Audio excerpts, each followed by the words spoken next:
I think the important part of it is the fraternity, meaning that it's a collective. Like, I know growing up, I figured that, or what I saw was that there was a stigma against black fathers, that they were absent and they were not present. And I feel like our generation has stepped up and it's been a lot better. And I think that we, as we're learning how to navigate through fatherhood, we need this collective group of men that have a shared goal, and to bring us together into a fraternity, a brotherhood, means a lot. To have support for things that you didn't know, things that you're learning and experiencing for the first time. I think that it's just super important that we do this together. People putting them leashes on their kids. Oh no, I don't have enough control over my kid, but if I haven't been able to instill the correct discipline. There you go, yeah, the correct discipline for my child to understand that we don't do the running off, or we don't do those things, then I got a whole nother set of problems that I got to figure out. Yeah, the leash don't solve the problem. What's up, guys? We are the Fly Father Fraternity Podcast. I am one of your hosts. I'm Ty. This is Marcus. Dre. And today we're gonna get into a little bit about ourselves, fatherhood, and a few other cool things to go along with. So I'll start off by saying, what are we about? For me, I feel like we're about fatherhood.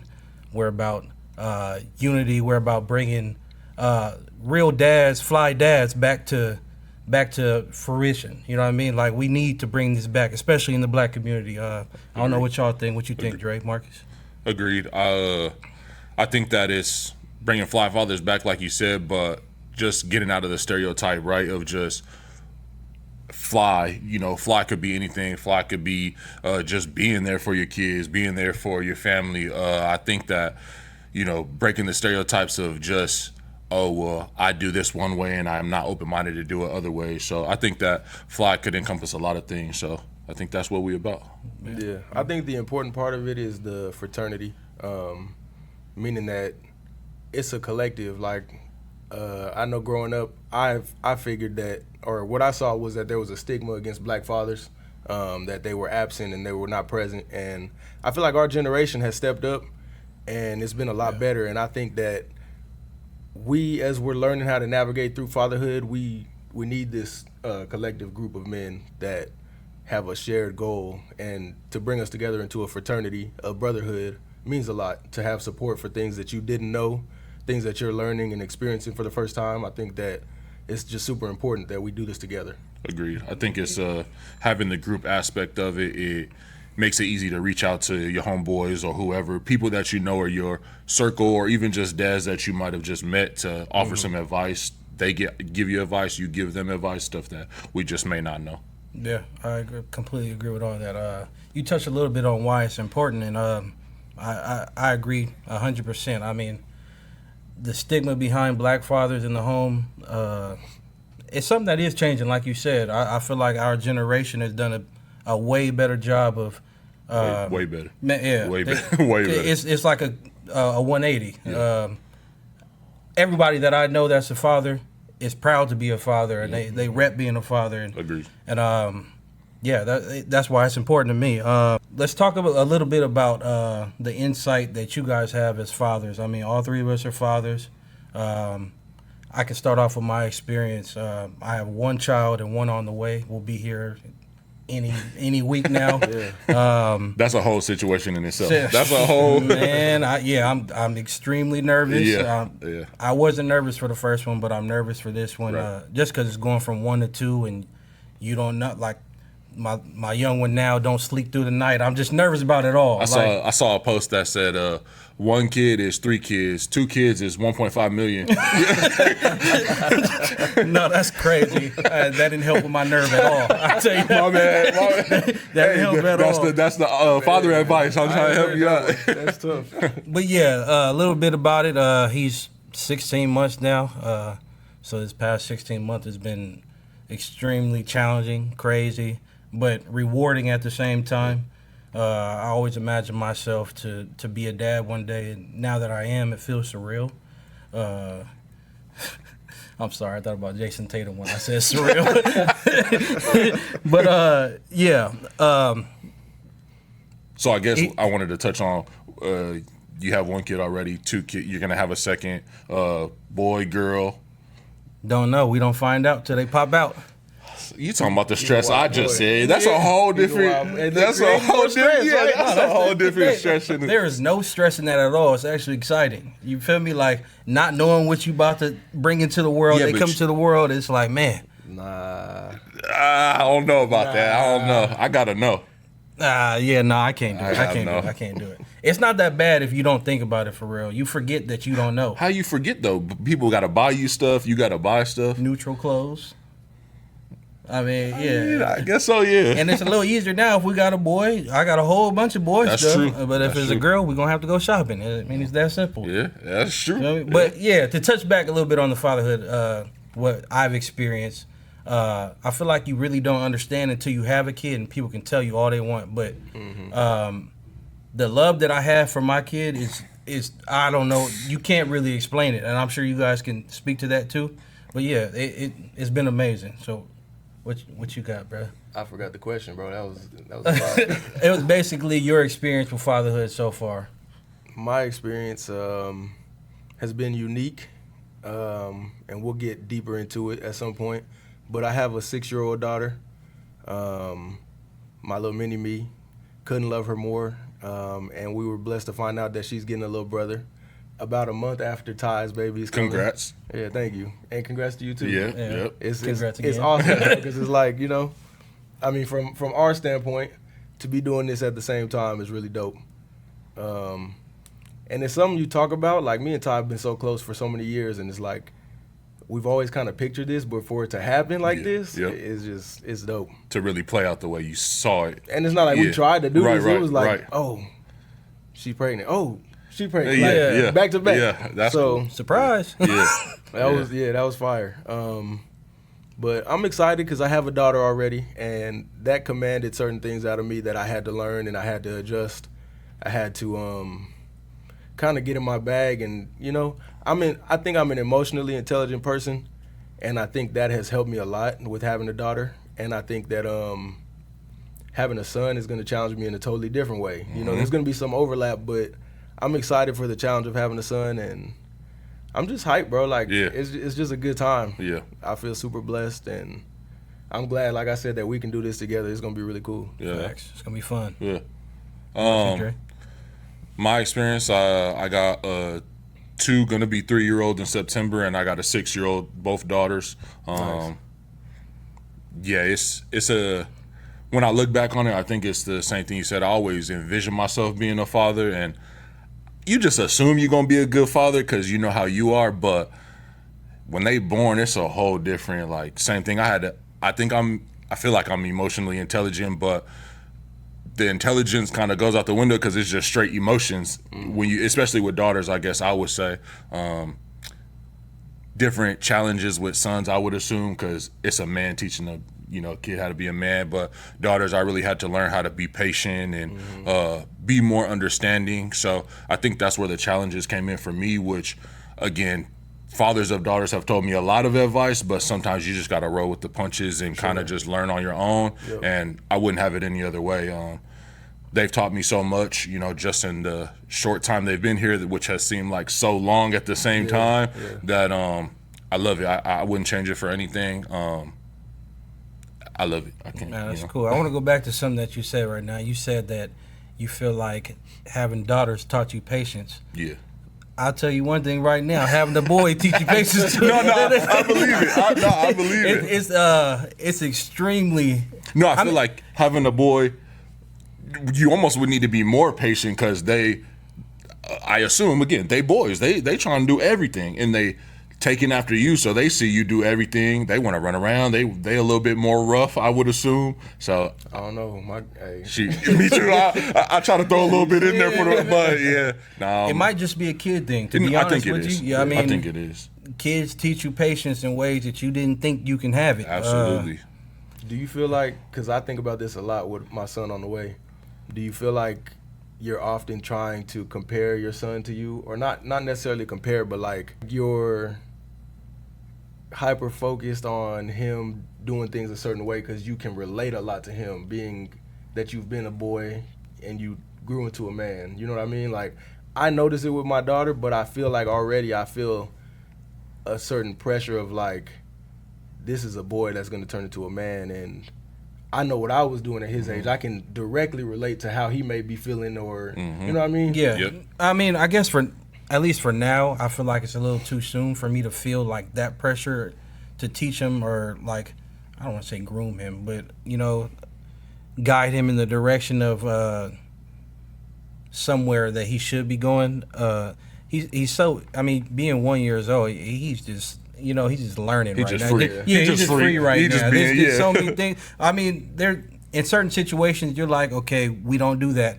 Like we're not gonna, I don't want to expand, but I think to your point though, pretty much exactly what you said is, which people thought I was kind of weird for. I told myself I did not want a boy. Yeah. Because of the reason I knew how I was brought up, and my dad was a great dad, and no, nothing against that, but at the same time he was a dad, so whatever that meant, whoopings, sports, whatever that meant, I knew as much as you try to say you're not going to be like your parents, you're going to somewhat be like your parents. So I knew how hard I assumed I would be on a boy without even thinking about it. Just subconsciously, you're going to do it without even thinking. And so I kind of told myself I wanted to stray away from that. Now, again, I still find myself doing those things with the daughter, just in a different manner, I would assume. Again, I don't have a boy. I just am assuming. So, yeah. Man, I've actually never heard someone say that. I feel like, going back to what you said, being emotionally intelligent, you understood yourself before. Yeah. I mean, it's God's plan anyway. You could have had a boy, but it didn't work out that way. Agreed. Yeah. But to go back a little bit, because you did touch a little bit on your dad, I want to kind of get into our upbringings and who raised us and why you feel so strongly about being a father. My dad in my life since I was born, really never went a day without him, I guess I would say. Typical situation of he was there, sports, started when I was young. Again, he was a sports person, so put me in sports, but I mean, I learned a lot from him, not just from being a dad, but just being a man who was there. I know some people's situation isn't that, so I was grateful that I did have it. And maybe, let me go back a little bit, I was more grateful after. Now that I'm adult, I'm more grateful now. New appreciation. Yeah, especially being a dad. So now that I have had that, I go back and tell him how much I appreciate him being there and pushing me, right? He was a dad who was my coach most of my years, so going to sports, look, we go to practice and we got practice again after practice, or, he was very school driven. Hey, you got to go to school, you got to do this to get a good job or whatever. And now that I am in that situation and I'm fortunate enough to take care of my family, I really see his vision and what he meant, whether I didn't at the time, I do now. So, yeah. Man, that's fire. That's man. I can attest to it. I can remember a little bit about how hard he was on you when it came to sports. Yeah. But yeah, what about you, Marcus? For me, it was a little different. I don't have a relationship with my biological dad. Tyler knows this. But since I was about 3 years old, I did have a stepfather that was in my life. Our relationship varied throughout the years. I used to be really, really close with him. I would say that. I think where things started to change a bit is more so when I started developing into a man and it started to be about more serious things. I think I started gravitating to other influences outside of my household because it just wasn't really clicking like that. I don't want to come off disrespectful. I don't want to, but it makes me realize the importance of intention, because as much as you can love a kid, life is more than sports and video games and those kind of things. And when it came time for me to need those kind of things, like I said, I had to get it outside of the household. My stepfather was a hardworking person, but that was pretty much the main influence that he had, was providing for our household and being a disciplinary figure. But as I think about the things that really shaped me, I can say that a lot of the influence actually came from like my mom, my grandma, and other men that weren't my father or stepfather, to be honest. So Yeah, it's been an interesting journey. Um, whether it was like YouTube motivational videos Yeah. or, Pastor Eric Thomas or certain things Yeah. that like it teaches you from other people's experiences how to be a man and it relates to you as a young man. That shaped me a lot. So I'm super grateful that there were other opportunities and other influences, whether it was coaches or just I figure I was always trying to take bits and pieces from other people. And I was also looking at people that I didn't necessarily want to be like, and I was learning from that too. So they say it takes a village, and I think I've done a good job, and I've been blessed to have a village, whether it was direct or indirect. Agree. Man, that's I don't want to say my story is similar, but the last part that you just spoke about is just having a village of people. I feel like I completely relate to that. I grew up in the house with my dad and mom until I was about 8 or 9 years old. Then after that, it was kind of like my mom, my brother, me. We would live with my grandparents, or it would just be us, but go back to our grandparents. And, it was Right, a lot of back and forth between us being by ourselves and then with my grandparents growing up. So my father figures ended up being my grandpa, my uncles, my coaches, my friends' dads. It ended up being a lot of that.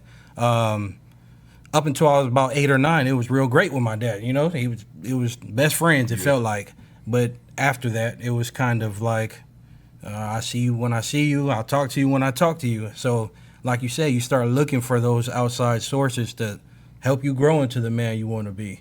I think that's really shaped how I feel about fatherhood now, and how I want to be intentional with my son or daughter, any kid that I have. Right. And even outside of that, I would like to be intentional with your kids, Just thinking being that yeah. figure Right. in their lives because I know it's needed. Yep. I think that's the kind of the point of this whole situation right now is just it's not even we're not thinking just of our kids. It's if we could reach out to somebody going to Target or going to the store or each other's kids or anybody's kids, I think that's the purpose of putting this together so people can see, look, you got a group of people, a fraternity out there to help you guide you through this journey. Yeah. Absolutely. So kind of building off of that conversation, I wanted to ask both of you guys, but I guess I'll start with you, Ty. Coming from a two-parent household my whole life, whereas like you guys just said, for both of you, your father was there some part of your life and then not there, and then you're, same thing for you, kind of. Although you looked for outside influences for a father figure or just for a male, influence, did you end up finding yourself circling back for it to actually be your dad, or did that make a difference or not make a difference? To be honest with you, I don't even feel like it was a circle back moment. I think it was like you always feel like that. It at least for me, I don't want to speak for Marcus or for anybody else, but I think that's your dad. Right. That's your blood. DNA. Like you innately feel like you're supposed to be a part of it. Right. You know what I mean? Especially nowadays with the day and age where we have social media and you can see see them on social media. You ain't here, but I can see you. Yeah. You know what I mean? Yeah. So I think I always felt like, okay, why you ain't here, or why aren't you influencing me? Why aren't you at my game? So to answer your question completely, I think I always had that feeling. Simple. It could be as simple as because it's my dad, it's my blood. Yeah, no, that makes sense. What about you, Marcus? It's complicated for me. I feel like early on, like I said, I grew up with a stepdad, and he really filled the void when I was younger, to where when I was really young, I did wonder about my biological dad a lot. And I feel like I got to a point where I stopped wondering about it, because I'm like, Out of sight, out he of don't mind care kind for of real. thing. Yeah. It's like, I'll think about it, but I don't harp on it for real. 'Cause It's like there, then it's gone. Yeah, it's like, okay, he's out there somewhere. He know I'm out Right, here somewhere. It's like, it is what it is. Right. Like, with my stepdad, it's been different. So, I don't know. The thing about it is, like, we're not really in a great place right now. And I would love for that to be better, but I know there's things that have to be done for it to be better. So, Do I want things to be better? Yes. Right. Do I want to pretend it's better when we ain't put the work in? No. So right now I feel very content. Yeah. I feel content where when he gets to the point that he's ready and I'm at the point where I'm ready and we can actually try and work things out, I'm cool with that. And honestly, I've gotten to that point with my biological father too, where it's like I ain't searching for him. I'm not tripping really. Yeah. I feel all right. I feel blessed with where I am and I'm happy. But I'm not opposed either. It's something that it's got to feel authentic to me or it doesn't feel worth it. That makes sense. As long as you're open to it, I guess that's what all that matters, because then that just goes back to you being your own man now at this point, in the sense of how you think and how you operate and, your values that you've created for yourself, which is, I'm open to it. If it happens, I'm there. If it don't happen. It's kind of awkward at this point. It's like, I met him once, really. I didn't know him as a kid. I talked to him on the phone. I can remember one time, really. Yeah. Made me some empty promises, and I never seen him, never really had a relationship with him. I met him when I was 22 years old at a family member's funeral on that side of the family, where I didn't expect him to be there, and he was there, and we had a crazy exchange where he kind of ran up on me and was telling me he loved me and all this stuff, and it just threw me, bro, because it's like, I'm 22. Right. You had a long time to try and tell do me this, you love me, yeah. but you just happened to see me here, and now you love me. Right. So it's like, I had a problem with that, and that kind of brought up some old feelings, to be honest, because, like I said, I had been at peace with it for a long time, and that was the last thing I even expected to have happen. But yeah, I mean, it's been almost 10 years now since that, and so I feel like I was a grown man then, and I'm really a grown man now. I'm a father. I'm a husband, you know what I mean? So I say it's awkward because it's like, it feels like almost meeting any other person at this point if I were to meet him and like, but I know that it's more beneficial than that, or it could be at least. I know that it means more than that, but I've lost some of the desire to go out and hunt for that on my own. Just like I said, because it just feels weird and I don't feel like it's my place anymore to go looking for. I can see that. But you're still open to it. I'm open to it. Which is big. Yeah, I mean, for sure. Because most people aren't. I feel like, especially for men, when you become, it's different when you're young and you're a child and you may not have the relationship with your dad. But then when you become your own man, you kind of like I'm not open to it because I don't care. Yeah. And again, like you said, you may not necessarily care, but you're open to it if it happens authentically. And when something comes out of it, then great. If it doesn't, I'm not pushing the issue. So yeah, I don't feel like I have a hardened heart behind it no more. I feel okay about it. Man, you know what I find interesting about what you said is that you're not afraid to have these conversations either.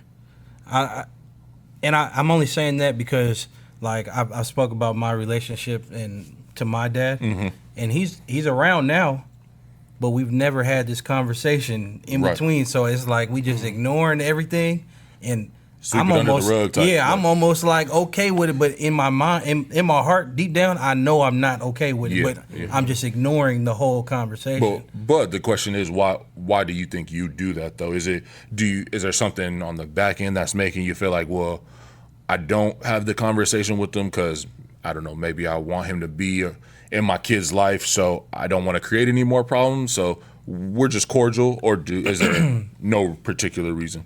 I think it's a little bit of that. Like, I don't want there to be problems. I think it's a little bit of I'm actually not even sure if he realizes the situation. Right. Like, I have no idea, and I'm only saying that because, like, just certain things, conversations we had, it just seems like it was like I was there the whole time. Right. But in my mind, it's like, hold on. This ain't how it went. Right. You know what I mean? He's almost guarding his feelings as well.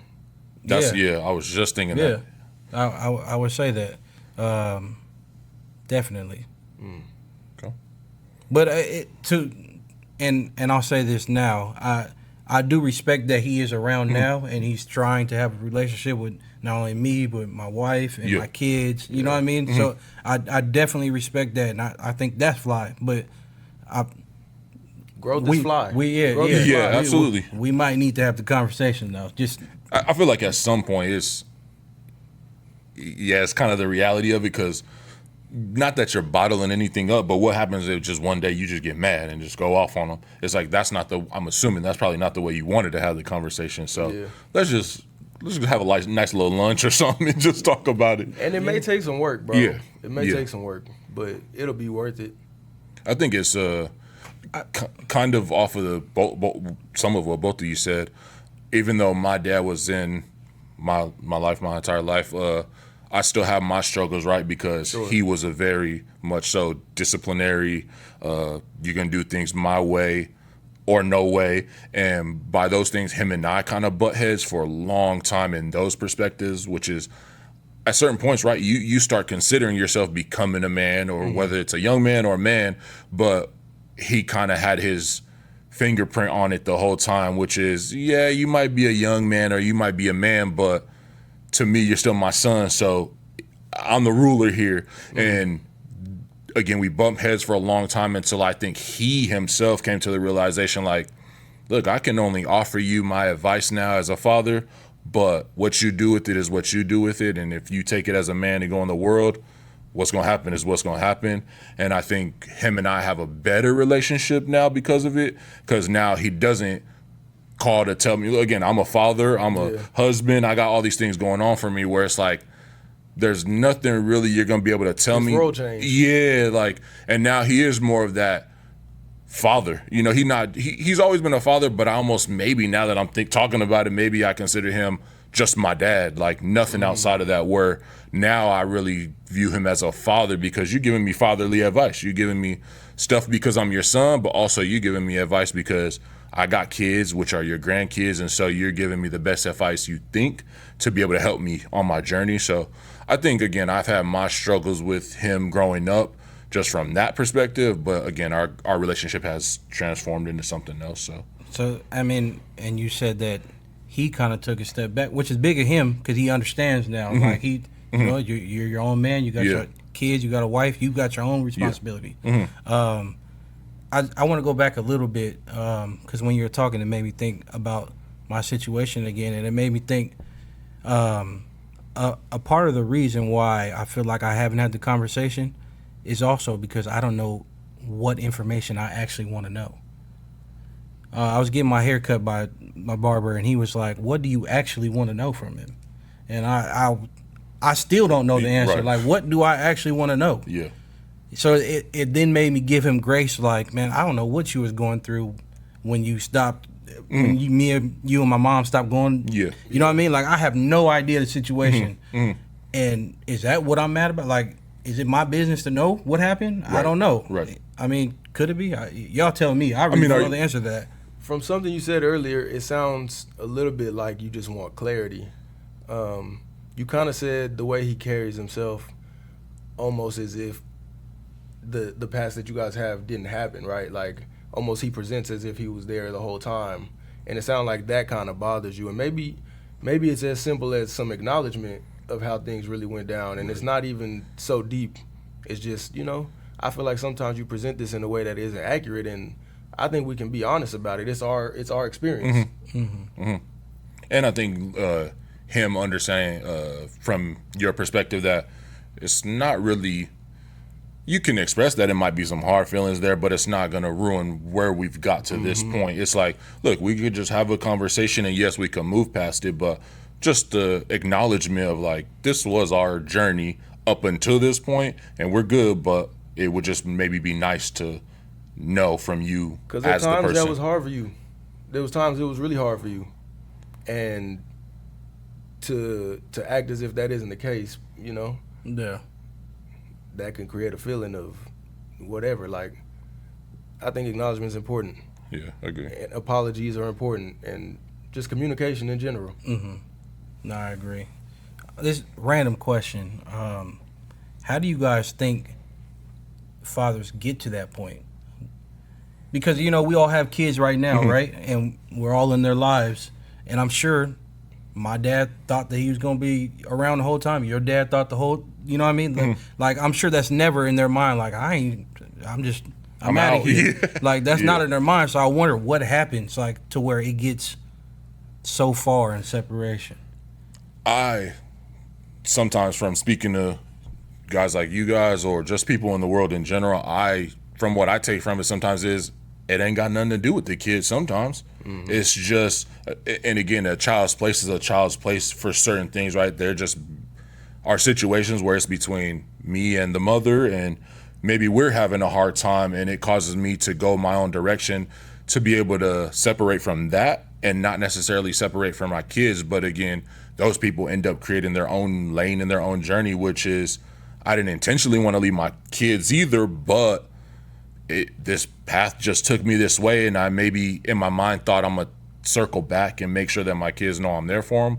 And sometimes it just takes, sometimes the path just takes you down the path. And again, that's just me speaking to the people I've spoken to in the world, just taking that from the conversations. Yeah, that's real.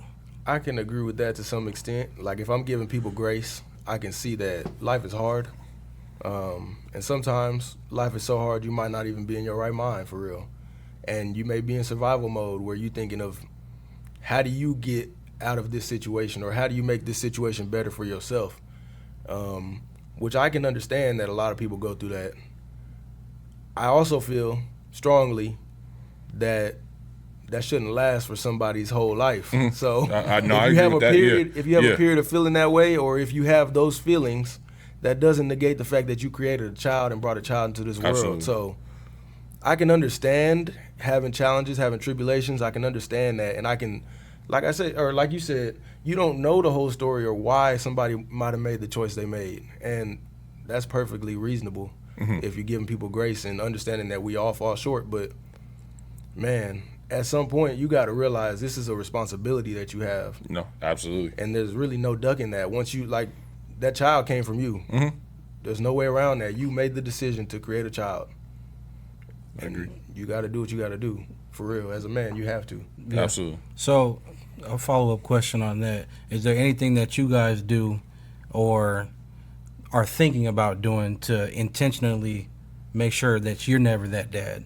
You're never the one that gets in that situation where it's a spiral and you just can't get back. I can speak for myself as a man, and this is just simply as a man. I think I have kids, but I'm married, right? So I think it started with me coming to the realization with myself that once I get married, once I made that decision to ask this woman to be my wife, divorce isn't really an option for me. So now I started with that, and then I had kids, which then I took that and said, well, if I have kids, this is the path. There's no, if it gets too hard, I'm gonna leave, or if my marriage gets too hard, then I'm gonna leave, and then I'm not gonna take care of them. I just started at that point by saying, if I get married, I'm not getting divorced, whatever. However hard that gets, that's a vow to myself and to my wife, and then using that same vow for my kids to say, look, I just want y'all to know that no matter how hard it gets, we gonna ride it out, and I'm gonna ride it out for you. Right. So that's kind of how I see it. Yeah, and that's real. I'm kind of in the same boat. Well, I don't even say kind of. We in the same boat. Same journey. Yep. Get married, have kids, and it's us to the end. You know what I mean? That's just how I feel. Yeah. I guess what I'm thinking about though is like, is there anything that you can do to make sure that, because we can all say it. You know what I mean? Yeah. We can all say it's just gonna be us to the end. But is there, like, I guess, a tangible thing that we can do on a daily basis? I think having the conversations, surrounding yourself with people that have the same morals and beliefs and that hold you to a standard, hold you accountable.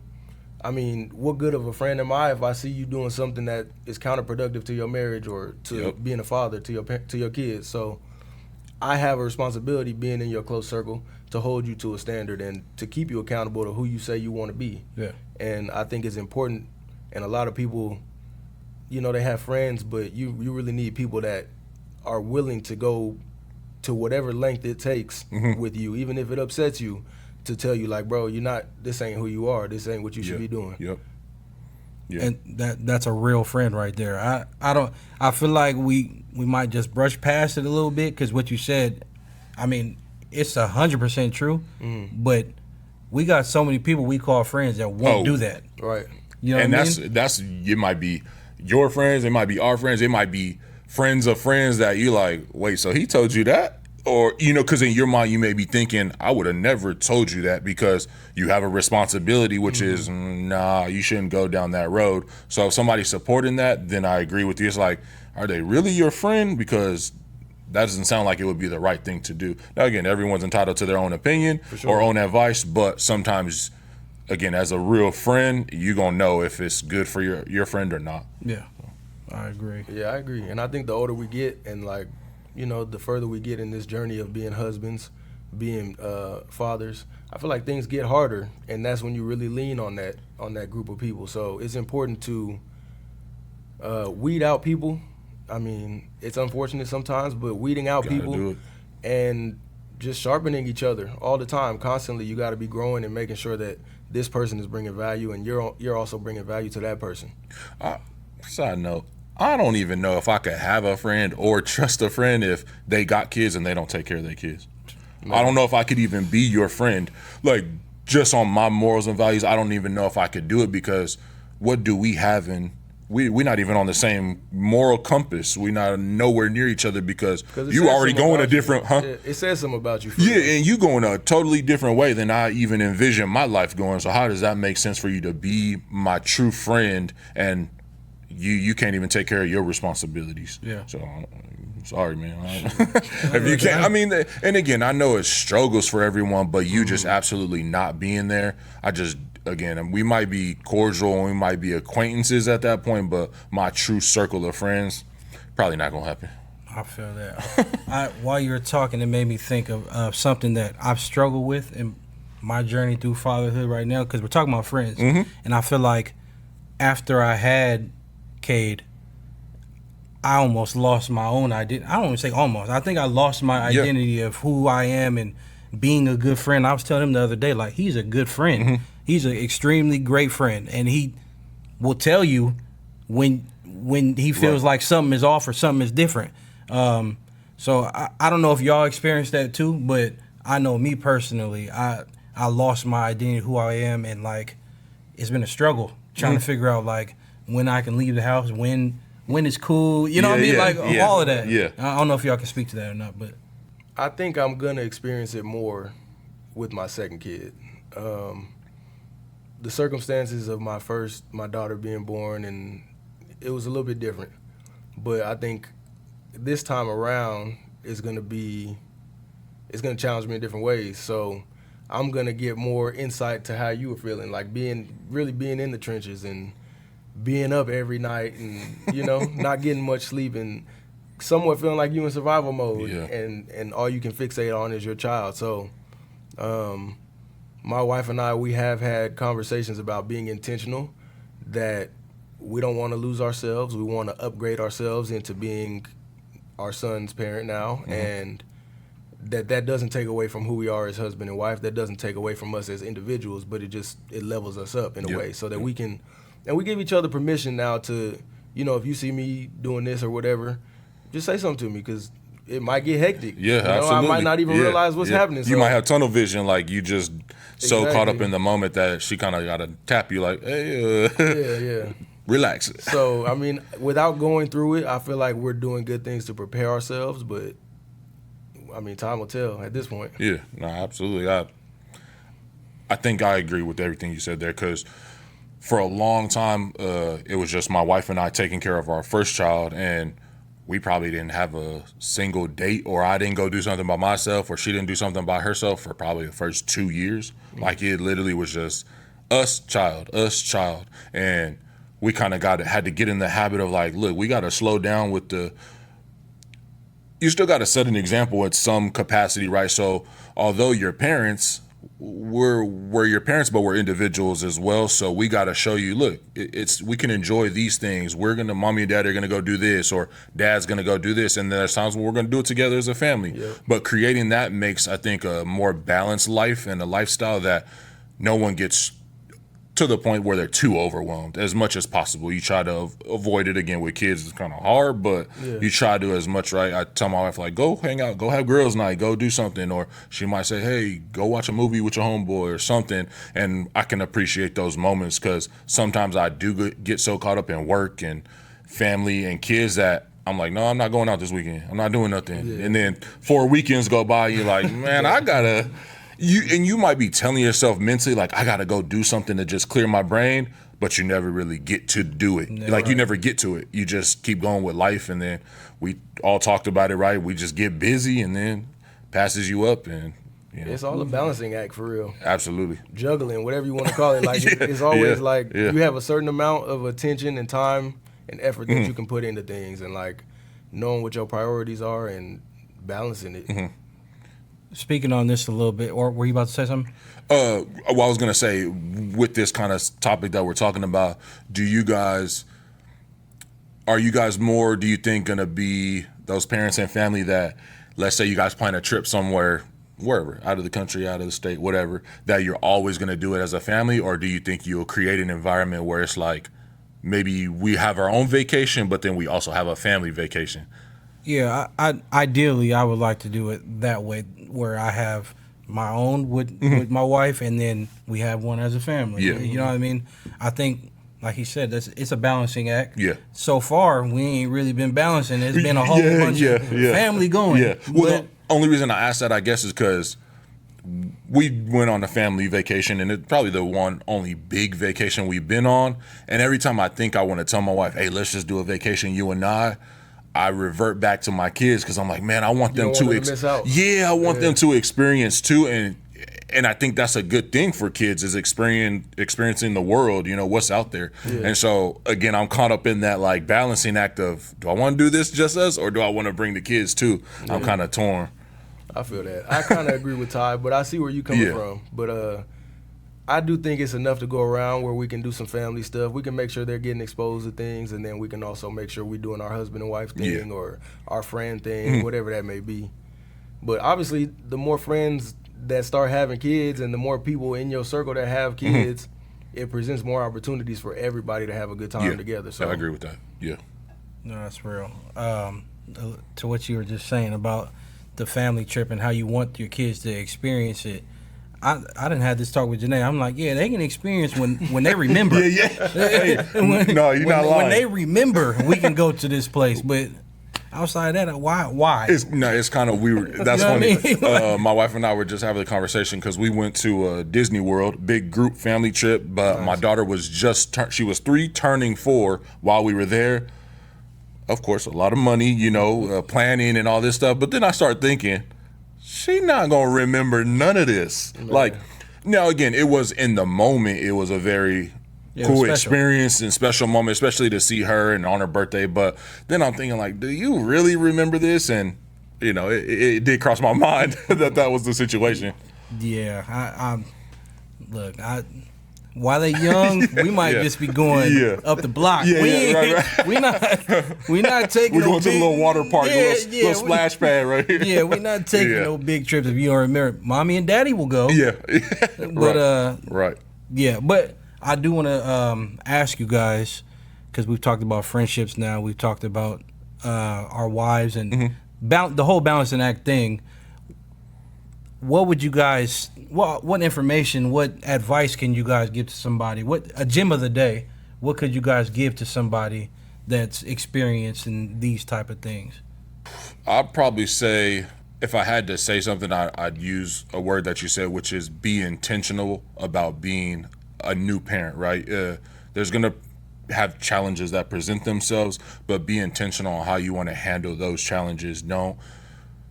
Don't get so caught up in that I'm a new parent that I don't know how to do it. Just be intentional about learning, right? I'm a new parent, so I'm going to learn my child. I'm going to learn what it is to be a parent, and those kind of coincide. So I would think, again, be intentional about being a new parent. Okay. I like that. I like that. I agree with that. And just to take that a little bit further, I would just say give yourself grace because you're going through something totally new. It's not going to be easy all the time. It's not going to be cute all the time. Sometimes it's going to be hella hard, and you might cry. You might be hurt for real, but give yourself grace. It's just the beginning, for real. You're gonna get better. If you care about getting better, you'll get better. Yeah, you're gonna drop a couple breast milk bottles. Man, That'd be the worst. It's like the world That'd be ending the when worst. What? Especially in midnight, you're like, okay, let me get him this bottle. Oops. Yeah. Ooh. Yeah, nah, I didn't. Too well. Huh? Yeah, I didn't been there. I did it. I didn't been there. But yeah, I guess for me, the advice that I would give to a new father is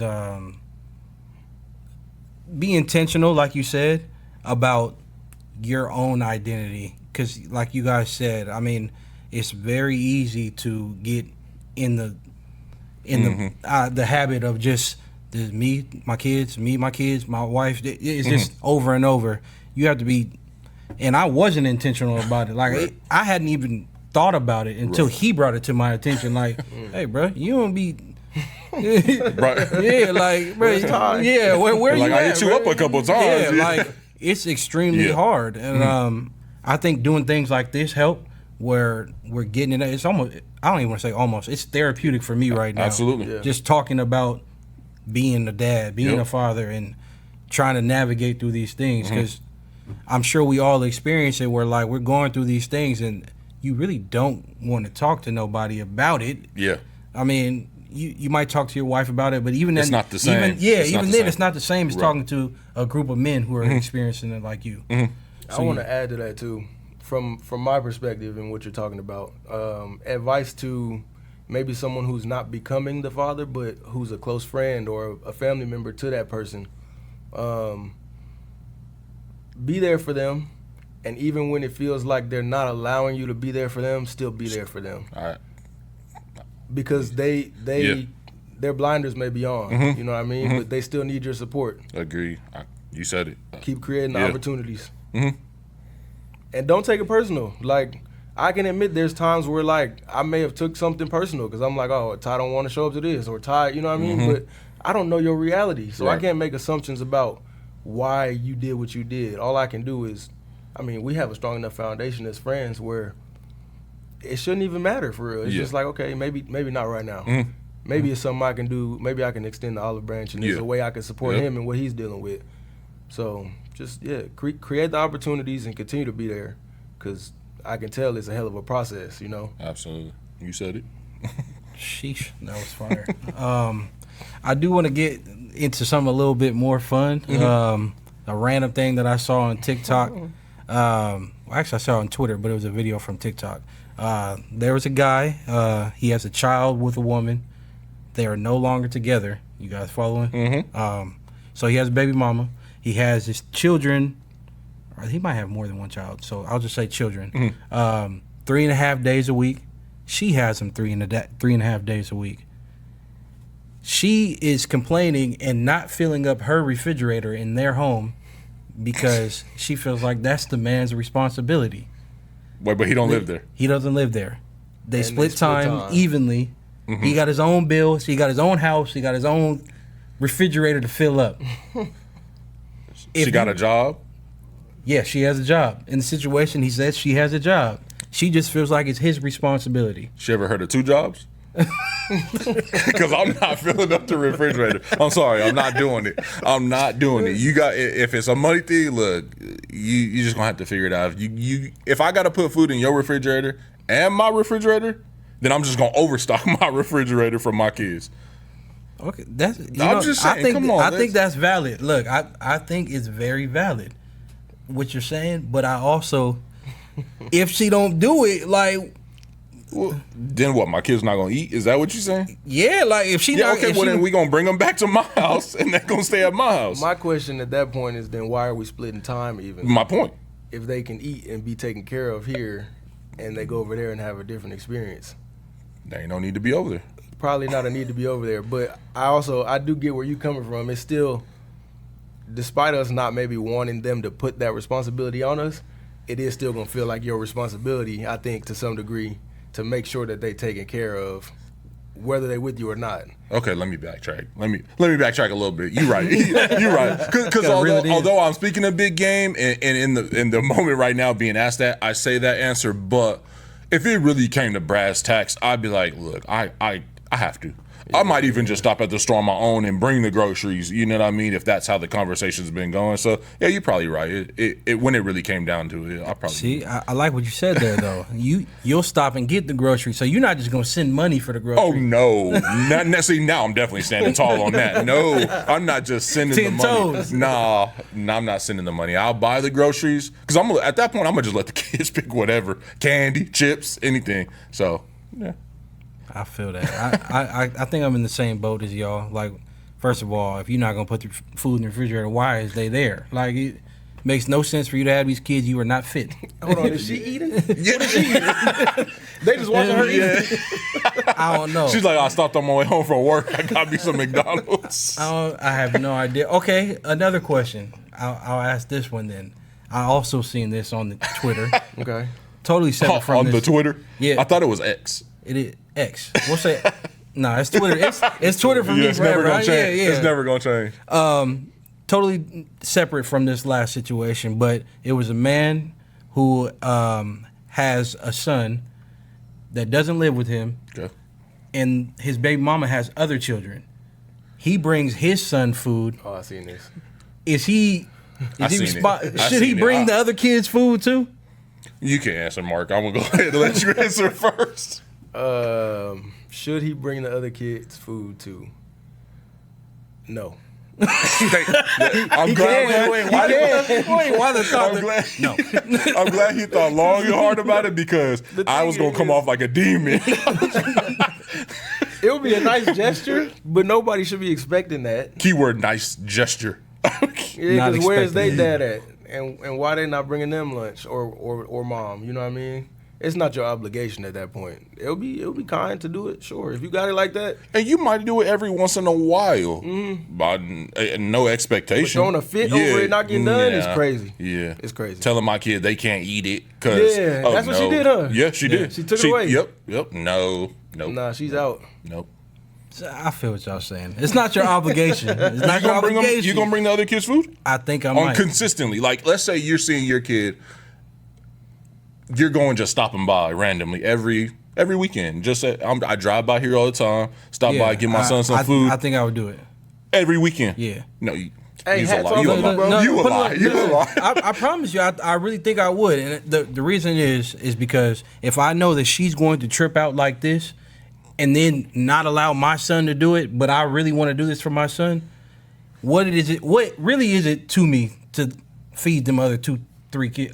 What's it to I you don't is know how that they many- not yours. Nah, you ain't wrong. Yeah, they not You're yours, wrong. but You're but you know what I not mean? wrong. We Yeah. talked about, like, you just said, where their kid at? Where their dad at? What if they ain't around? You know what I mean? And we just talked about the village and the father figures. Listen, you know what I'm saying? The question Like, was, should you? Not would you. Yeah. look, and I agree. Because I'll probably do it too. Yeah, But the expectation part. I is think where I think you that's know, what's getting me to the point of where I stand is the expectation, because clearly the way she was going about it was an expectation. Like, well, if you're bringing food, you need to bring food for everyone. I don't need to do anything because like the teacher. I'm in taking class, care. Like you can't eat your own snacks. Did you bring enough for the whole Right, class? right. Hell no. yeah. So I mean, maybe it was the expectation word that was getting me while I was really standing tall on no. Nah, I guess I see what y'all saying. Well, I'm not a guess. I see what y'all saying for No, sure. yeah, and the expectation is crazy. Yeah, Like, that's wild. And the repercussion is crazy for her to take it. Not only now you didn't bring it for everybody else. Now you can't eat it. You can't enjoy it. Right, that's crazy. That's causing trauma crazy. to the kid Yeah, now that's when crazy. the dad was just doing something innocent. I actually think I would have assumed that she would have, again, even if she felt like he should have brought food for all the other kids, she would have at least appreciated that, hey, he's, number one, he's showing up. Number two, he bringing something for his child and, taking care of him to whatever that situation was. But, yeah, I mean, she took it a whole different. She didn't even say give your brother a chicken nugget. And that was my. I think Nobody that gonna was eat my it. thing in the video. Now that I really think about the video, from what I remember, she telling him he can't eat it instead of just saying, "Hey, make sure you share with your brothers and sisters." Because now the Like, kid's getting punished yeah, for doing nothing wrong. I hear y'all. I'm with y'all. We standing. You know what I mean? Like, we standing on business. But I'm saying, like, yeah, I get what y'all saying. There's some crazy people out there. Yeah, This- I was gonna say to that point, man. Just watch who you get kids with, Yeah, man. Because absolutely. people, folks be crazy. That's all I'm gonna say about it. Absolutely. Folks be No, crazy. I agree. This one's that we having a little bit of fun, so it just brings me into another topic. We're gonna title this "Lost Recipes," and the title behind that is what have y'all seen on social media, in person, anywhere, people parenting, and it just looked like, man, y'all shouldn't be doing that. Like, Oh, kids don't need to twerk at Oh. all. Kids don't need to twerk at all, bro. At all. Zero. They There's shouldn't even know- zero they shouldn't know tolerance what for that is twerking. for real. Like, And I if got, they do, he they got should a know that daughter. ain't for you. He Like, got a daughter. I got 2 daughters. We not doing no type not of. doing no my twerking. daughter just does a little hip move, and I'm like, nope, nope. And that's to like, Disney music. I don't care. No hip movements. No nothing. You could twirl around and spin around, but no hip movement. said no rhythm in this house. No, you can have social rhythm. Just media. don't move the hips. I don't care. Nod your head. Have a good head bop. Move your hands. What? No hip movement. Can't do it. I'm with you on that. Kids shouldn't be twerking. But what really gets me is grandma's twerking. But the grandmas be 32. Yeah, But- grandmas be way But the too new young. grandmas be 32.